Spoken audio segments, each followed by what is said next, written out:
Before you ever get in the car, here's what I've got loaded up into my tablet. I've got my wealth building tool, my buyer's processing packet, I've got my consumer choice disclosure, and I've got my buyer's agency agreement ready to go.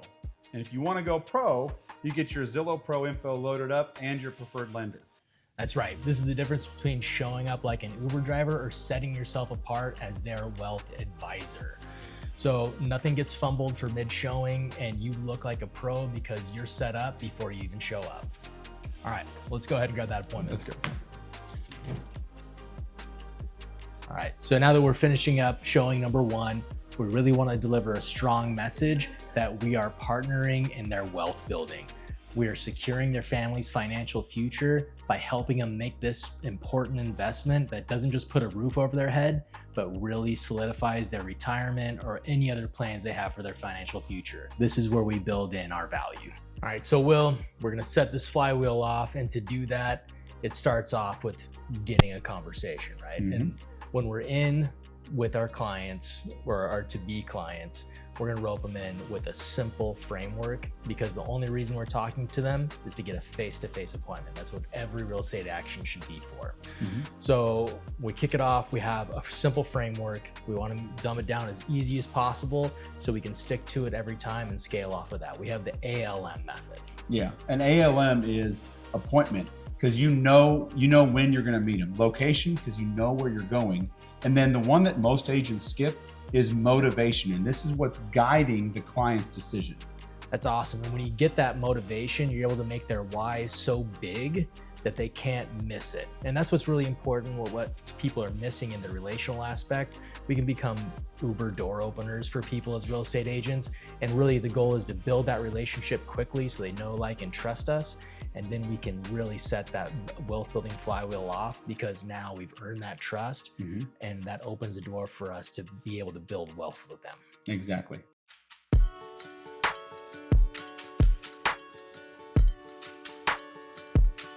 Hello, you've reached Will Stevens with the Center Group. I see that you're interested in 112 Breakwater. When would you like to see it? Tomorrow at 2? Okay. I'm gonna get that appointment scheduled, and I'm gonna call you back shortly and confirm that.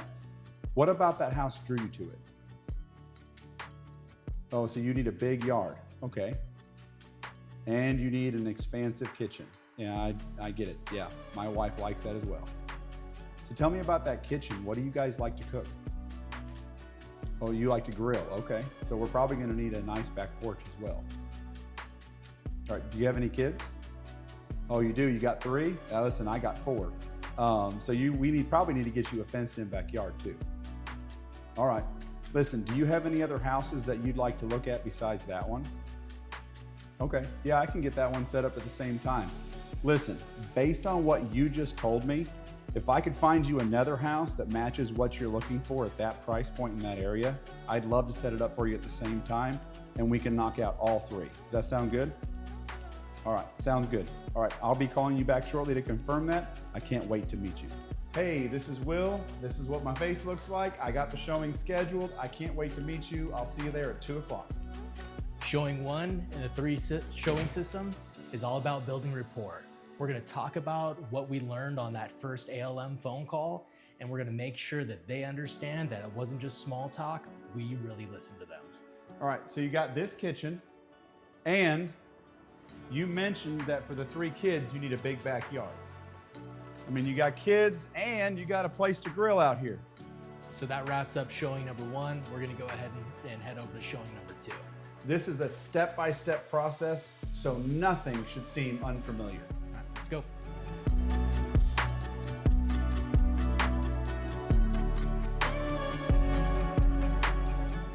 This is house number 2. This is the teaching stop, where we're gonna walk the client through everything that's gonna happen next in the process. The appraisal, the inspections, the closing.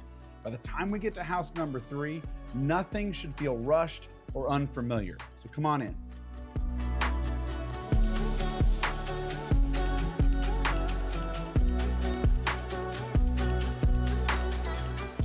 So we've completed house showing number 2. We've built more trust, and now it's time to pop the big question. Has anybody ever walked you through the home buying process? Boom. Has anybody ever walked you through the home buying process? Would you like me to do that right now? Because it actually can be really fun and it doesn't have to be stressful. Step number one is to find an agent, and that agent's job is to walk you through the process. Now, it doesn't have to be me, but you want to find an agent that has a teaching spirit, because it shouldn't be somebody just sticking a piece of paper in front of you and just expecting you to sign it. Step number two is to get your budget set. Now, I can guide you through that, but I do that with the help of a really high quality lender, because we want to find a house that is going to fit inside what your plan is for your family, not just find you the most expensive house that we can. Step number three is to go out and look at houses. Now, I will show you as many houses as you want to look at, but it can be overwhelming to see how many houses are in the market, and my job is to pare that down. So when we look at these houses, I'm listening to what you're saying you like and you need, so I can narrow that down and make it more approachable for you. The next step is to submit an offer. Now, my job is to help you get the most amount of house for your money, not spend as much as possible. Now, I do that by being an expert on what houses are selling for in this market and negotiating for you aggressively. And the last step is the closing process. It takes about 30 days. We go through getting your lender finalized. We get your inspections done to make sure the house is what you're expecting it to be. And then we negotiate for the seller to make any repairs that need to be done. And then the final part is just make sure that the closing attorney has done all the title work and you have a really smooth closing. And that's it. It's a really simple process. All right, we're finding ourselves at house number 3. We just got done with house number 2 where we went through the entire buying process. Now we're gonna go educate our clients on how most Americans build wealth by purchasing real estate. Let's go. Has anyone ever shown you how most Americans build wealth by purchasing real estate? No? Okay. Well, I can't wait to show you what it looks like. We've seen 3 homes now. Home 1, 2, and 3. You think your favorite is home 1? All right, that's awesome. So let's run some scenarios through so we can take a look at how you can start building your wealth today. So home 1, what do you think you would offer on that home? It's listed at $699. Okay, you think you'd like to offer $650? That's great. Let's go ahead and move that slide bar there. You can see over on the right-hand side how the numbers are going to start moving. So let's start at $650. Great. So that's an excellent point that we can start with. Right now, we have what you're going to be looking at is your 5-year California equity plan. Then we have a custom projection. That's what we're going to build here. And then finally, we'll have the S&P comparison. Okay, so as we move through the slide bars and build our custom projection, we'll be able to see exactly what your money for the down payment would look like opposed to if you just put it directly into the stock market. Does that sound good? Great. Okay, so $650, that's an excellent starting point. 20% down, is that what you were hoping to put? No, 5%? Okay, let's go ahead and move to 5% on the loan. That's still conventional. And the rate on that, let's go ahead and stick with 625 because currently that is a national average. And how long do you think you'd like to own this home? 10 years? Okay, that's a strong plan. Let's go ahead and build that in. And then your estimated annual appreciation. So for the past 70 years, if we took all of the sales in California and we put that data in on average, it would be an estimated annual appreciation of 6.7%. In today's market, I'd love to be a little more conservative. So let's just slide that all the way down to 3%. That way we can take a conservative look. That's cutting the annual appreciation that's on average, cutting it in less than half, okay? And then S&P 500, do you feel that 10% is a fair return when you put your money into the stock market? Great, okay, so we'll stick right there. So currently, we're gonna do a purchase for $650,000 with a loan amount of $617,500 and a down payment. This is the asset. This is going to be the comparison between the S&P 500 and what you can do by purchasing this home to build wealth, $32,500. All right, great. Let's go ahead and take a look at this 5-year equity plan. So if you were to purchase a home at 650,000, your 5-year appreciation gain, if we stayed at the 6.7%, now this isn't going off slide bars, this is based on what we had already built in. At the 6.7% in 5 years, 250 grand almost. Your 5-year gain plus your down payment appreciation and your paid principal, you'd be looking at a total gain in 5 years of over 300,000. $322,592 that you could experience in equity. Okay. And that's if the 6.7% on our preset. Let's go ahead and move into your custom projection. This is more what we want to look at because these are tailored to your goals. Does that sound good? Awesome. Okay. At a 3% estimated annual gain, or appreciation, excuse me, the value in 10 years is going to look at 873,546. That appreciation gain is $223,546. That is a strong investment. So not only are you just putting a roof over your head, you're earning a monthly return of about $2,600, $2,674. And your total gain on savings with your principal paid down, because you're paying into that every month, along with your appreciation gain, you're looking at $320,878. That is a large return. So we're not looking at your down payment into this. This is only your gain. So can we take a look at this compared to the stock market? All right, awesome. So if you were to put that 30,000 into the stock market, you would get a gain of 159% total return. $51,000 you would add to your total. That would be easy peasy. It's just sit and watch it, 10% return year over year. Now in real estate, you're going to get nearly 1,000% return, even at 3%. What you have to understand is that money is just that size. That asset that you're buying is only worth the amount of money you're putting into it. Now, with a home, when you put your down payment into it, you're actually buying a $650,000 investment that can increase exponentially because it's not just your 32,500. It is actually 650,000 that you're financed. You're putting a roof over your head. You're not paying rent. You're building that equity that we saw on the previous slide. So 320,000 compared to $52,000. That is a strong gain. And look how it compounds as you own it. I love this because this is your family's future. This is how most Americans build their wealth, by owning real estate, because it compounds and it provides a much larger return than anything the stock market could ever do. Does that make sense? That's fantastic. Also on here, we have other tools that we could experience. If you were to have objections with your clients talking about rate weighting, we have a rate analysis. We can go over what the amortization schedule is. And then as always, like we're doing with our clients right now in this third showing, we're giving a free consultation so that we can always show them that they can build wealth.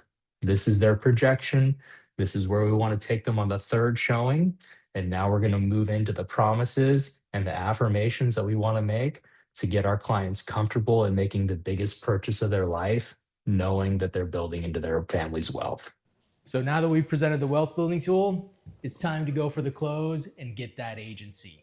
The buyer broker compensation agreement is the most important piece at the end of showing number 3, because that's where we turn our prospective showing into a client. So I'll walk through my 3 promise system. Will has a similar script to get that. Little variations, but they say the same thing. So here's where I will start. All right, Will, it's been great showing you these homes, and I'm so glad that we have the ability to work together. I'm excited to work with you. Now, I want to walk you through 3 documents that create agency. So there's one, it's the listing agreement. That's between the seller and the listing agent, and that's how this home was able to come to market.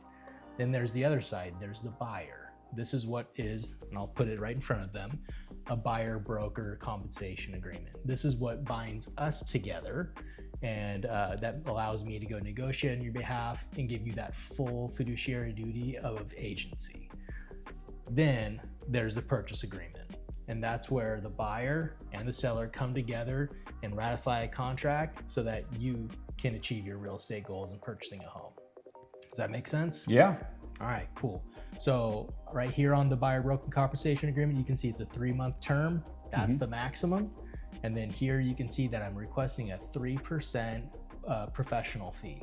That is market standard. Now I can't go up from there, but I can go down, and I'll never let my professional fees get in the way of your real estate goals. Does that make sense? Yeah, it does. Great. Well, why don't you go ahead and sign here, and then we can move on. And I want to make you 3 promises. The first promise is I'm going to get you the best price. The second one is I'm going to get you the best terms. And the third one is I'm going to save you money on your closing costs. And actually, people who work with me and my team members on average save around $1,500 per transaction. Does that sound good? Yeah, that sounds Great. good. So then we give it to them. That's our close. They sign, and then it's the lender connection. So I say, so now that we're working together, how exciting. We have 2 promises that I need to uphold, and that means I need you to connect you to my numbers guy. Can I connect you to Ben, who can get you those best terms? We can actually close like cash and compete with any offer because they're so fast. And 2, he's gonna pay for your appraisal. So what that means is by the time we have an accepted offer, we're getting an appraiser there same day, so we can remove our contingencies faster, and the sellers will be more apt to work with us no matter how competitive the market is. Does that make sense? Yeah. Awesome. So let me go ahead and make that text right now. You're going to be on it with my numbers guy, and he can work a pre-approval for you. Sound good? Yeah, it does. Awesome. So that's the way I work it. From start to finish, we want to build in these affirmations that I'm not going to let my professional fees get in the way of your real estate goals. And we also want to let them know this is a very strong affirmation when we're going for a further close to see if they want to ride on the house. Is remember today when we write this offer that you're not purchasing the home today. It just puts you in the first right of refusal to be able to own this home that checks off all your boxes. So what do you say we write? So those are my closing methods with affirmations and the 3 promises. Will, how do you like to do it? You know, I really like how you did it. Something that I do with a client is the difference between a customer and a client. You know, a customer is like somebody just came to Walmart and they asked me to show them around the homes department. That's a customer. I can point that out to you. But if you want access to me as a licensed professional and get my opinion on things like price, offer, how can I better protect you, just like your 3 promises, I have to have your permission as a client to do that. That document, this buyer's agency, is exactly what does that. And so I'll walk the client through it and I'll say, look, I need your written permission legally before I can advise you. Now on here, just like you said, I put down that, you know, I'm going to charge 3%. Everything is negotiable. I can go up, but I can also go down. And just like you, I'm never going to let my commission get in the way of my client's ability to buy a home. Absolutely. I love that. And painting that picture for someone is so clear that I need your permission to go work for you. Like, I want to do that. I'm going to give you this epic service. And you've seen that from building rapport, from learning about the buying process, and now how most Americans build wealth. That ties it all together. And when you do this system, these people can't help but not work with you because you've elevated yourself above any other realtor they have met or they will meet. So implement this, and that will get you to that next level in your business. Yeah. And when you ask them if I need you to give me permission to tell you what I think about this house or how to build wealth, that customer is going to say, yeah, you have permission. And you're like, all right, then let's go forward. You've solidified your value. You've brought so much more to the table. You've already given them the consultation, no more surprises. And you have presented yourself as that authority in this whole space. Yeah. So, I love it. Fantastic. So from here is now going to offers, negotiating contracts, giving excellent service, and then we'll continue the flywheel as we solidify ourselves as our wealth building protector on the back end of this transaction. All right, so we've just closed escrow. We've gotten the best price with the best terms, and we saved them money on closing costs. We gave them excellent service through the whole purchase process. There were no surprises because we've already laid the groundwork. And now we've closed escrow. We built their wealth. And for most agents, that's the end. That's the end of the funnel. The question is, how do we turn them into a repeat customer? Because in studies, 88% of buyers say they're going to use their agent again, but only 10% actually do. So the question is, how do we turn them into repeat customers, Ross? Well, we got to be stickier. We got to be more memorable. And we have to make an impact on their life, right? And we've already started that with the real estate process. That's where we're focused on our wealth building. Now, with this vertical that we're offering our agents of being a wealth builder, we get to make a referral, just like how you would refer a lender, just like how you would refer a home warranty or a home inspector, but to a GFI, a Global Financial Impact financial advisor. And when we do that, more doors open than you really could have imagined beforehand, because we get to integrate with our clients, not just for the home, but now we get to expand into what their financial future looks like and protect that wealth that we just built with them. But for an agent, I mean, agents look at real estate as a single source of way they can make income. What we're saying is there is more than one way to get value out of the exact same amount of work. Absolutely. So just like we said on the front end, you can either double your transaction count, double your purchase price, or you can sell them twice. And this is our opportunity to make huge impact on our clients and actually allow for ourselves and our agents to earn more on the transaction. And will you tell them what it looks like? Yeah. And well, and if you are providing that value at the end, like when they go to do another transaction, when they go to sell a house or have their own family come and buy, are they going to go to that agent that showed them one house, stuck a piece of paper in front of them and said, here, sign this? Didn't teach them, didn't explain to them, or are they going to take them back to something that's incredibly rare, which is an agent who is set up to be an actual wealth advisor? Exactly right. It used to be like this. Agent A would refer to a lender, would refer to a title officer, would refer to a financial advisor, and they might get a very small sliver of the pie or nothing at all. They're just doing it out of the kindness of their heart, right? Yeah. Because they like working with people. We need to be Agent B, who is now making that referral to a financial advisor and getting their license to be able to receive a full commission, not $5 here, $50 gift card, or hundreds of dollars. We're talking about full commissions, 8% on large amounts of money, to where they can actually grow their business well beyond real estate, cure their cash flow problem, and funnel it all back into their real estate business. Yeah, and in a market where a lot of agents are stressed, that allows an agent to diversify their income, which is something that you go out there, agents don't have that option right now. You're right. In the referral game, you're not just able to get referrals now from somebody who needs to sell a home. Now your client's bragging about they sold my house, they did an excellent job, but then they introduced me to their wealth building partner, and you should see what they did for my portfolio. Yeah. And so now Susie recommends Bobby. Bobby doesn't need to buy a house, but then we get to talk to him about wealth building. And then maybe he finds out that purchasing real estate is necessary to build their wealth. It's a flywheel. In the referrals, they become stronger, our clients are stickier, and there's more opportunity for everyone. Absolutely. So that's the wealth building flywheel. We integrate wealth building on the front end. We teach our clients how to do that throughout the whole process. And then on the back end, we're able to become that conduit to grow their wealth, protect their wealth, and to give them more opportunity to succeed. That's the wealth building flywheel.